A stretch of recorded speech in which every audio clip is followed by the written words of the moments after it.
Paz e bem, irmãos e irmãs, Márcio Santa Clara.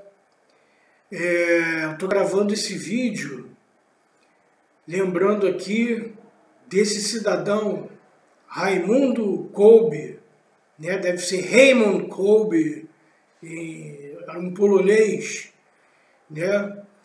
E desculpe aqueles que estão acostumados a ver pessoas consagradas falando de uma forma mansa, mas eu gostaria de ser mais incisivo hoje, falando desse cara, vou chamar ele de cara, tá?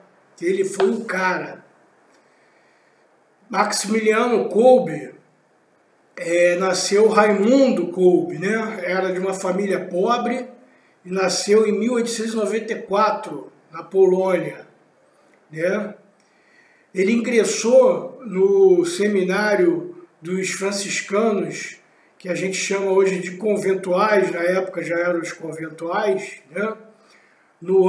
Com 13 anos de idade, né? Nos estudos ele era brilhante. Foi ordenado em 1918, ou seja, com 24 anos de idade. Assumiu então como professor do seminário dos franciscanos na Cracóvia. Em 1939 foi preso com a invasão nazista, mas foi solto. Porém, em 1941 ele foi preso novamente e foi levado para Auschwitz. Em Auschwitz aconteceu um fato que um prisioneiro fugiu. E como punição a essa fuga desse prisioneiro, os nazistas, de forma a dar uma punição exemplar para aqueles que tinham a ideia de fugir, sortearam 10 presos para morrerem de forma cruel, né? Dentre os 10 presos, um era Francisco. O sobrenome dele é polonês, eu não vou tentar pronunciar. O que aconteceu? Francisco começou a chorar desesperadamente porque ele tinha esposa e filhos para criar. Então, esse cara, o Maximiliano Maria Kolbe, que foi o nome que ele assumiu como religioso, se apresentou ao comandante nazista e pediu para ir no lugar dele. E o pedido foi aceito.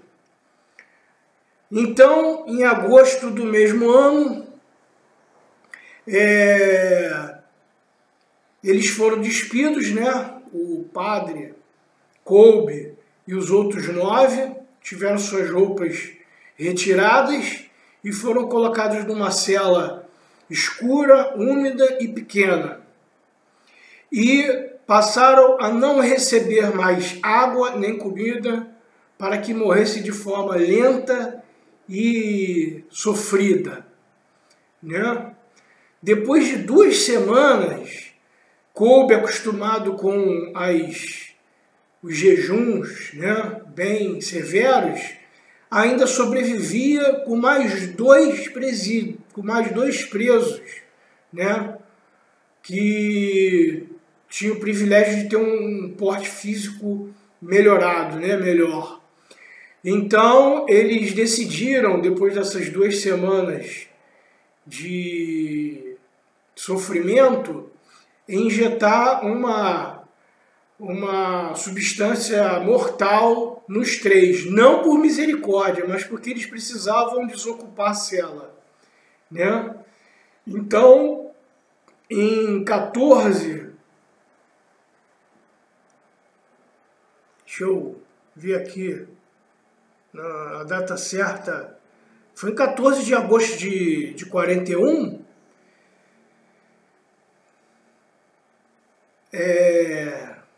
São Maximiliano Kolbe, hoje santo, proclamado pela igreja, morreu com esses 2 outros presos.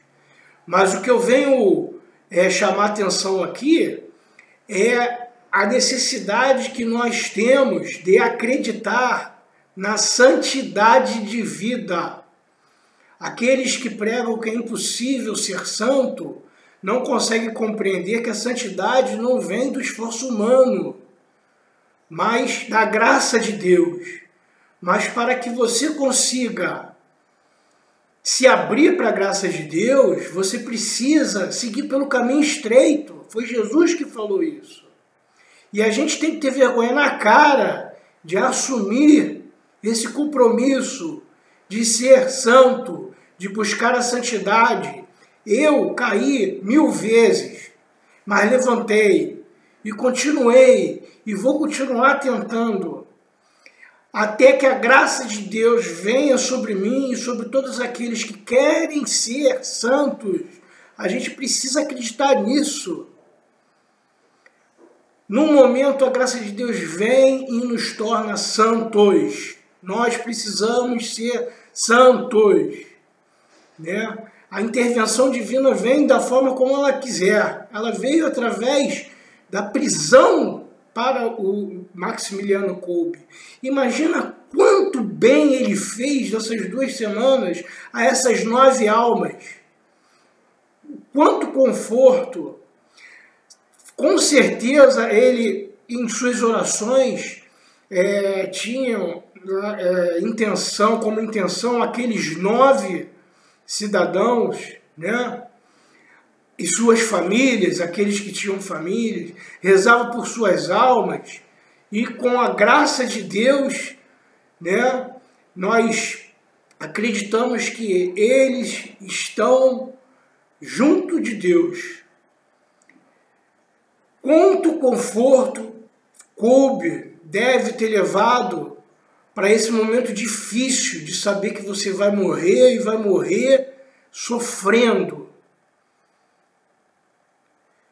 Nós precisamos ter a coragem de reconhecer as nossas fraquezas, lutar contra elas e seguir pelo caminho estreito, rezando, orando, suplicando por fé sobre fé, até atingir a graça que é a santidade. Paz e bem, e que pela intercessão de São Maximiliano Kolbe, São Maximiliano Maria Kolbe, Deus nos abençoe, em nome do Pai, do Filho e do Espírito Santo. Amém. Paz e bem.